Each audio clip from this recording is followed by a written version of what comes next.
This is a fictional historical novel and not based on real events.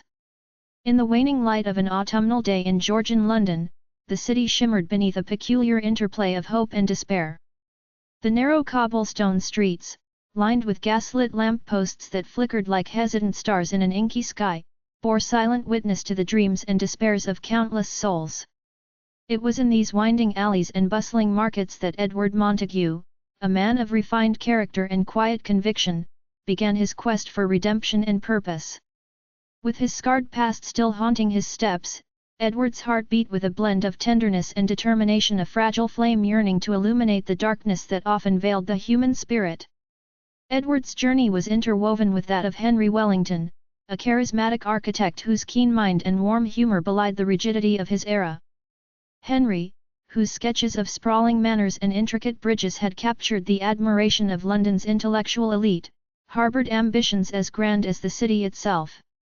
Their meeting in a narrow side street beneath the shadow of St. Paul's magnificent dome had been purely chance, yet it sparked an enduring friendship, founded upon mutual respect and an unwavering belief in the innate goodness of humankind.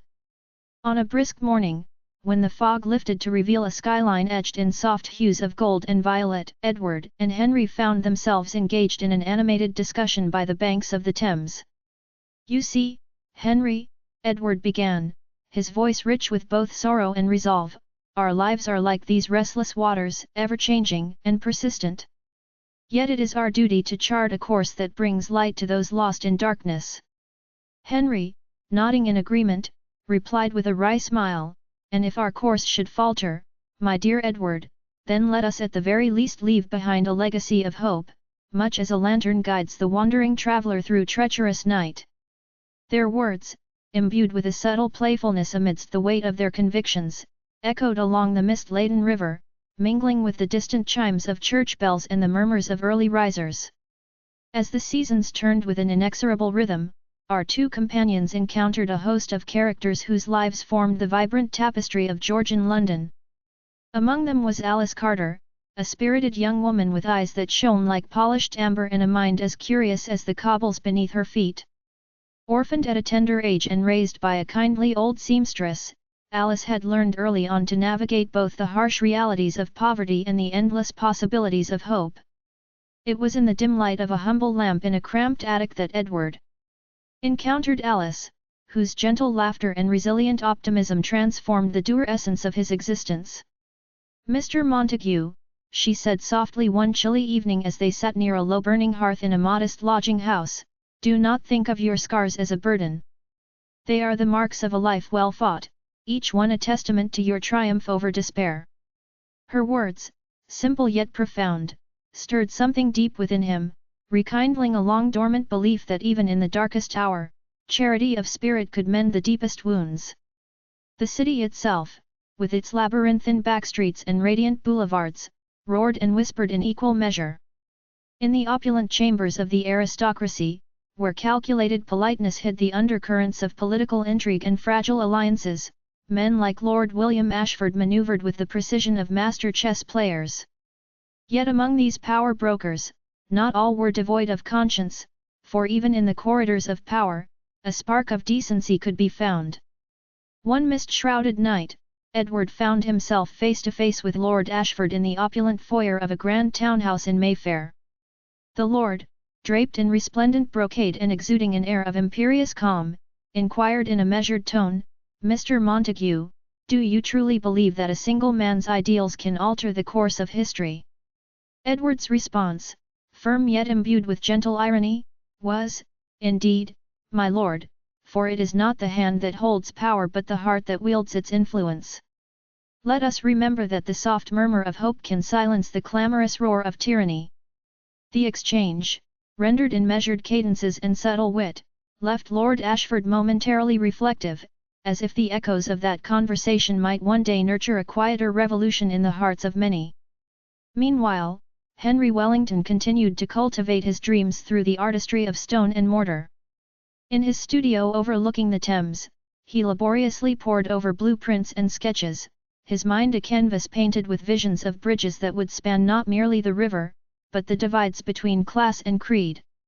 His muse came unexpectedly in the form of Eleanor Fairfax, a lady of refined taste and resolute spirit. Eleanor possessed an elegance that transcended the rigid confines of social decorum, her laughter bright and eyes sparkling with mischief.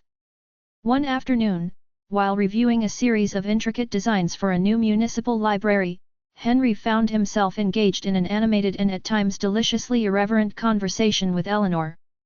"Your idea, Mr. Wellington, is as daring as it is necessary," she remarked, stroking her chin thoughtfully.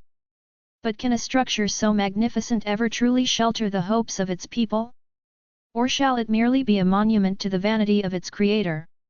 With a twinkle in his eye, Henry replied, "Perhaps it shall be both a palace for dreams and a sanctuary for souls, built not only with stone but with the sincerity of our shared aspirations." Their gentle banter, sprinkled with wit and genuine care, embodied the spirit of progress that marked the age, a belief that the future could be crafted in the crucible of human endeavour and empathy. Amid the grandeur and decay of Georgian London, the lives of Edward, Henry, and their dear friends became entwined in a tapestry of events that defied both expectation and convention. The city, a paradox of opulence and destitution, served as the perfect backdrop for their endeavours, a place where art and politics, light and shadow, joy and sorrow coalesced to form the very essence of human experience. In a particularly crisp winter, as the chill seeped into every stone and alleyway, a series of mysterious events began to unravel, drawing our protagonists together in an unforeseen alliance. Rumors of secret meetings in fog-drenched courtyards, clandestine letters passed beneath locked doors, and coded messages scrawled in ink on faded parchment set the stage for an adventure that would test the limits of friendship and resolve. During one such evening, in the aftermath of an unexpectedly mild snowfall, Edward received a note written in elegant cursive. The missive, carelessly tucked between the pages of an old volume of poetry, invited him to a discreet rendezvous at Westminster Bridge. The note, the sole written artifact of a secret society dedicated to the preservation of London's lost history, hinted at a conspiracy that threatened not only the fragile peace of the city but, more importantly, the very ideals that our heroes held dear. When Edward confided in Henry about the note, the architect's eyes sparkled with both curiosity and trepidation. "This," Henry declared, "could be the catalyst that transforms mere hope into a full-blown crusade. We must delve deeper, investigate, and if possible, bring to light the truths that are being smothered in silence." Their conversation, punctuated by the clinking of porcelain teacups and the soft hum of an ancient clock, was reminiscent of an era when dialogue and trust were the twin pillars of progress. In that moment, as the two friends resolved to explore the undercurrents of secrecy that lay hidden beneath London's genteel surface, the city itself seemed to exhale a quiet sigh that mingled with the murmurs of the Thames and the rustling leaves of ancient oaks. As the investigation unfolded, the trio's circle widened to include a motley array of characters: a street urchin named Samuel, whose wide eyes held secrets of the city's underbelly; Margaret Sinclair, an independent-minded journalist whose pen was as sharp as her wit; and Robert Blackwell, a reformed gentleman whose past misdeeds fueled his desire to atone. They ventured into forgotten crypts beneath the bustling city, where the damp chill and the distant drip of water reverberated like the slow beating of a forgotten drum, and into lavish drawing rooms where the glint of crystal and silk belied the simmering tensions of high society. One evening, deep in conversation in a shadowed corner of a rustic tavern, Edward found himself engaged in a spirited debate with Margaret. The journalist, known for her incisive observations and unyielding bravery, challenged him, "But tell me, Edward, is it not the duty of a man to expose the hidden injustices of his time, no matter how deeply they are embedded in the very fabric of society?" Edward, whose voice resonated with both gentleness and conviction, replied, "Margaret, sometimes the most potent act of rebellion is not to expose but to nurture that which is already good in the hearts of our fellow men. The flame of hope must be carefully tended, lest it burn too brightly and consume us all." Their dialogue, rich with philosophical undertones and dry humor, captured the essence of their struggle, a battle waged not with swords or politics alone, but with the tender intricacies of the soul. In the midst of these tumultuous events, Eleanor Fairfax and Henry Wellington's professional collaboration blossomed into a partnership that transcended the mere construction of edifices. Their shared vision of a London that bridged the chasms between wealth and poverty led them to design public spaces that thrummed with life, a grand civic centre where art and literature could flourish and the common man could feel a spark of dignity. Their blueprints, often reviewed late into the night by the flickering fluorescence of oil lamps, were not mere architectural plans but declarations of a revolution in human thought. Architecture, Henry explained to Eleanor one evening as they surveyed a model of their latest project, is not only the art of shaping physical space, but also the science of nurturing the human spirit. In our designs, let every arch and every column be a testament to the resilience and compassion of the people of London. Eleanor, her eyes reflecting both admiration and determination, concurred, then let us build a future where every stone sings a melody of hope, and every window reflects the light of new beginnings. Their endeavors, while heroic, were not without peril.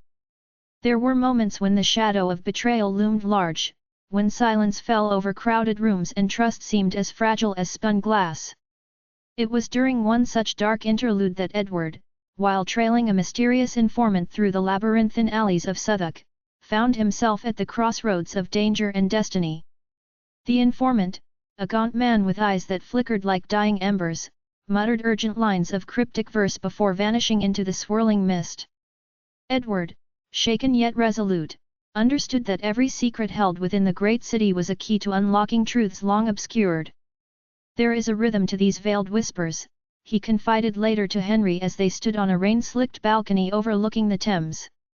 Every hidden word, every silent echo is part of a greater ballad, a ballad that speaks of renewal, of the courage to defy the darkness that stifles our aspirations. Henry, ever the believer in the redemptive power of art and ambition, simply smiled and replied, "Then let us be the conductors of this symphony, Edward, and lead our fellow citizens into a dawn that promises luminous change." The journey was as much internal as it was external, for each member of their motley band wrestled with personal demons and fragile hopes. Samuel, the street urchin, had once wandered the alleys alone, his heart hardened by hardship, but found solace in the warmth of new-found friendship. His eyes, once dull with resignation, now sparkled with a mischievous light as he recounted tales of narrow escapes and unexpected acts of kindness. "I used to think the world was as unforgiving as these cold alleys," he confessed to a rapt group gathered in the modest back room of a local tavern. "But you, each one of you, have shown me that even in the harshest of winters the tiniest spark can ignite a conflagration of hope." His words, simple yet resonant with truth, reminded everyone present that redemption was not the privilege of the mighty alone but belonged to every soul brave enough to believe in change. In quieter moments, when the tumult of the outer world ebbed into reflective solitude, Edward would wander along the river bank, his thoughts meandering like the gentle current at his feet. The ancient bridges, draped in ivy and bathed in the soft glow of early morning, spoke to him of lost eras and the eternal constancy of human longing. It was here, amid the rustling reeds and the distant lullaby of the water, that he would ponder the unpredictable interplay of fate and free will. "Must we forever be at the mercy of forces unseen?" he murmured to the silent expanse. And somewhere, in the depths of his being, he felt the reassuring pulse of possibility and affirmation that even in the relentless churn of history, one man's resolve could kindle the light of 1,000 lanterns. As winter gave way to the tentative warmth of early spring, the city stirred with a renewed vibrancy. The chill in the air was gradually replaced by the aroma of blossoming flowers and fresh earth. In this metamorphosis, each street corner and shadowed lane transformed into a canvas upon which the dreams of Londoners were painted in bold, hopeful strokes. Henry and Eleanor's grand civic centre, with its airy atriums and luminous halls, began to take shape, a physical embodiment of the ideals they so cherished. Workers labored diligently under the careful supervision of architects and artisans, while passers-by paused to marvel at the ingenuity and compassion embedded in every brick and beam. It was during one such day, a bright, clear morning when the city seemed to exhale in unison, that Edward and Henry stood before the nearly completed structure, surveying the fruits of their ambition. "Look at this, Henry," Edward said with quiet wonder, his eyes tracing the graceful curve of a newly installed archway that stretched like an embrace to the sky. This building, wrought from both sweat and hope, will forever stand as a beacon of what we can achieve when we dare to dream. Henry responded with a gentle laugh, and, like all dreams, it has been built one small, determined step at a time. Let it remind us that every brick laid with care contributes to a foundation strong enough to support the edifice of a better tomorrow. Their conversation, spurred by such poetic reflections, echoed in the vast corridors of the burgeoning center and resonated with visitors who marveled at the realization of a shared vision. Yet not all was calm and luminous within the hearts of London's denizens. In the quiet recesses of power, alliances shifted and ambitions reformulated themselves like the delicate patterns of lace.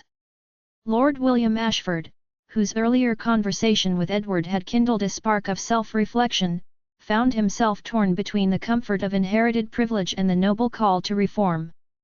Late one night, in the hushed solitude of his study lined with heavy tomes and ancestral portraits, he confided in his trusted advisor, Mr. Jameson, "What if there is merit in the voices of those long silenced? Perhaps it is time to temper our resolve not with contempt but with compassion.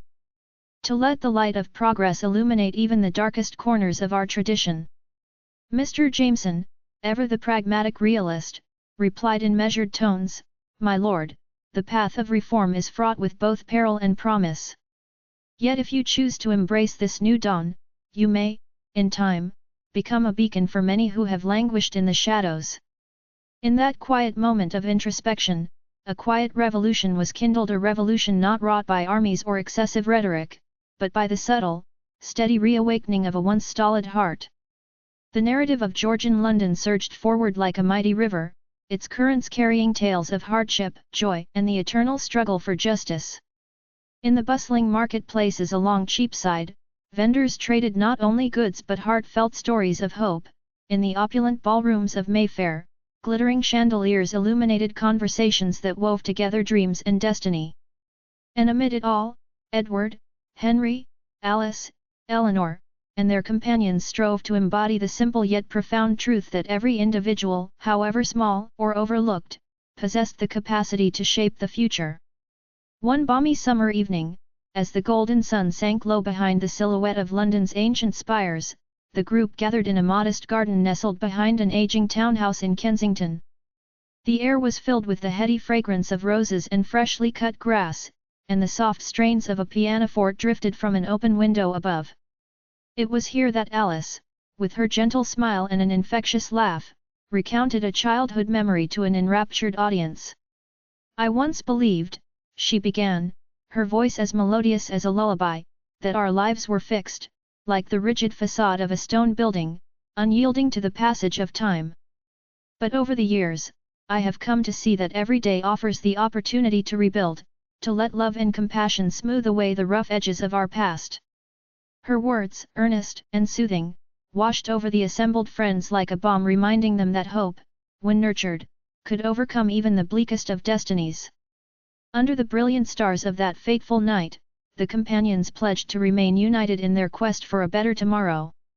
At the heart of their fervor lay the belief that London, with all its contradictions and complexities, could be transformed through acts of kindness, courage, and steadfast solidarity. Their dialogues, both earnest and witty, traversed the boundaries of class and circumstance, a sharing of secrets and aspirations that transiently dissolved the rigid lines drawn by society.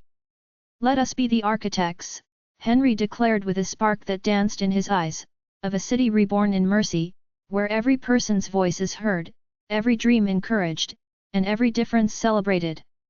The resolute reply from Edward, filled with a calm yet unyielding spirit, was, "And let that new city arise not as a monument to the past but as a living, breathing testament to the future, a future illuminated by the soft yet enduring glow of compassion." Time, as it is wont to do, continued its inexorable march. The seasons passed, and with each turning, the legacy of their collaborative effort grew bolder and brighter.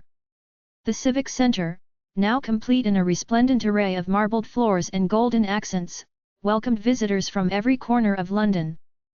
It became a sanctuary not only for art and literature but also for gatherings where ideas were freely exchanged, and the common citizen found a place among the illustrious. In its hallowed halls, one could hear echoes of lively debate, gentle laughter, and the soft persistence of voices united by a shared dream of progress. Even as the city around them embraced the promise of a new era, danger lurked in the forgotten recesses of power. The secret society that had once sent Edward that mysterious note began to feel threatened by the burgeoning spirit of reform. Cloaked figures met in dim parlors to plot, intent on preserving the old order at any cost. Yet, every scheme born of malice was met with a countervailing force in the hearts of those who dared to dream.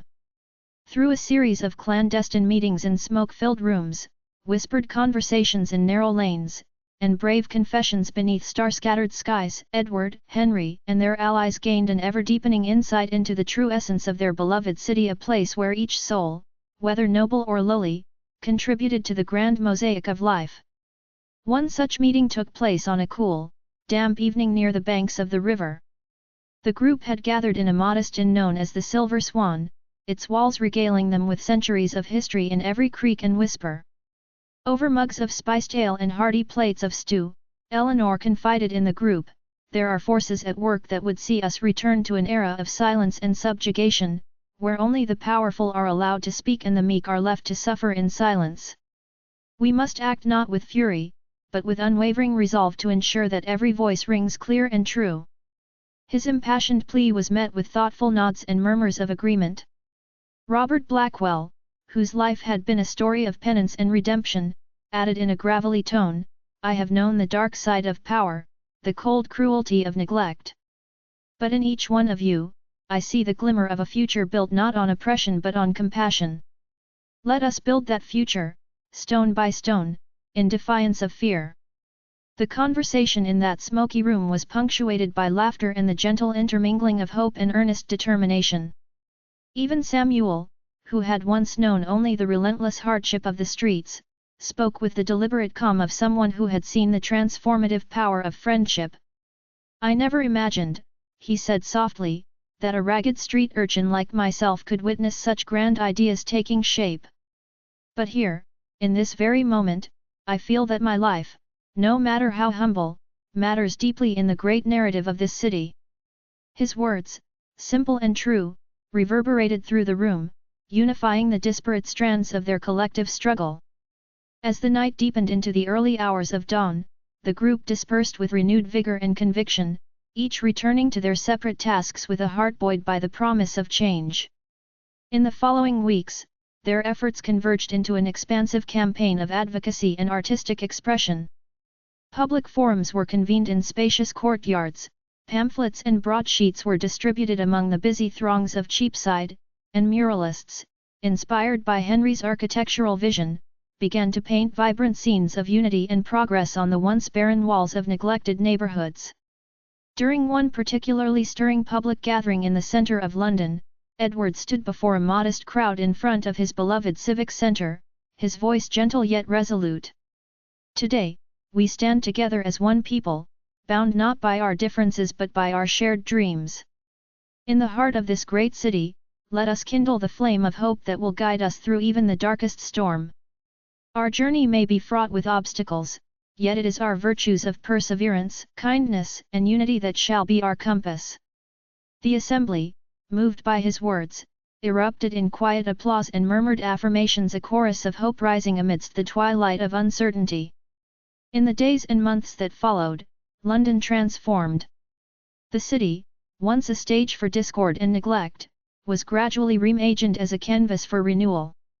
Edward's diplomatic engagements led to subtle reforms in municipal policies, while Henry's visionary projects redefined the skyline. Eleanor and Margaret chronicled these changes with prose that interwove the past and present, ensuring that the legacy of struggle and triumph would be remembered for generations. Each time a new bridge was opened or a public forum convened, it was as though the very soul of London leapt in exultation, expressing a fervent belief in the promise of tomorrow. Yet amid this vibrant reawakening, the shadow of opposition continued to loom. In hushed voices behind closed doors, the remnants of the old order whispered of betrayal and conspiracy. But even as their detractors plotted in secret, the collective spirit of the reformers only grew stronger. An undercurrent of laughter, light and irreverent, began to weave through the city's daily rhythms, a defiant rebuttal to the gloom that so many dark-hearted forces sought to impose. In one memorable encounter on the steps of an ancient library, a pompous official sneered at the festivities of the newly organized public celebration. In response, a quick-witted member of the reform circle, with a sly twinkle in his eye, remarked, "Sir, if light be measured in brightness and wit in volume, then surely you are not but a dim and silent candle, lost in the grandeur of 1,000 resplendent stars." The remark, delivered with both humor and grace, left the gathered crowd in warm laughter, a reminder that even in the face of derision, the human spirit would always find a way to shine. In the unfolding tapestry of this transformed city, every character played a vital role. Alice, whose journey from despair to hope mirrored the metamorphosis of London itself, became a beloved symbol of resilience. Her gentle manner and unyielding belief in the goodness of humankind inspired countless youth to seek education and forge better lives for themselves. Meanwhile, Samuel, now recognized as a small but significant voice of the people, began to pen his own memoirs, simple recollections that offered a window into the everyday heroism of those who had once been overlooked. In time, even Lord William Ashford, whose earlier internal conflicts had set him on a path of self-redemption, emerged as a discreet benefactor to causes that sought to empower the marginalized. As spring matured into a warm and radiant summer, the Civic Center became a place of pilgrimage for thinkers, revolutionaries, and dreamers alike. In its halls, grand orations were given, art was celebrated, and every corner whispered tales of courage and compassion. The entire city, in a harmonious blend of ambition and humility, reveled in an atmosphere that was as much about celebration as it was about renewal.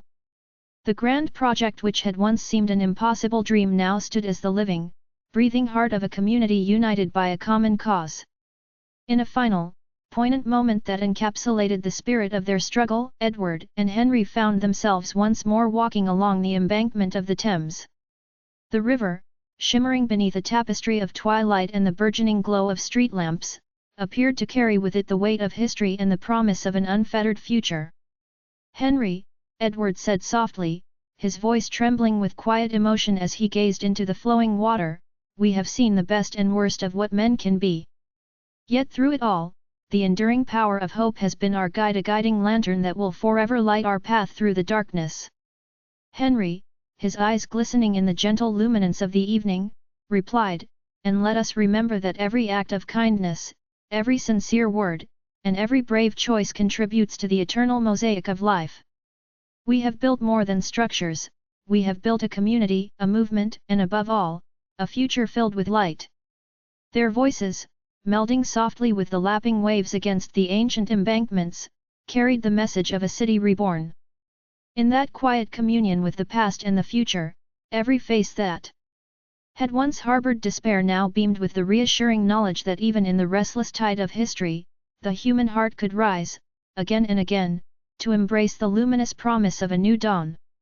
If you enjoyed the story, subscribe to my channel and check out the description to find out how you can support my work.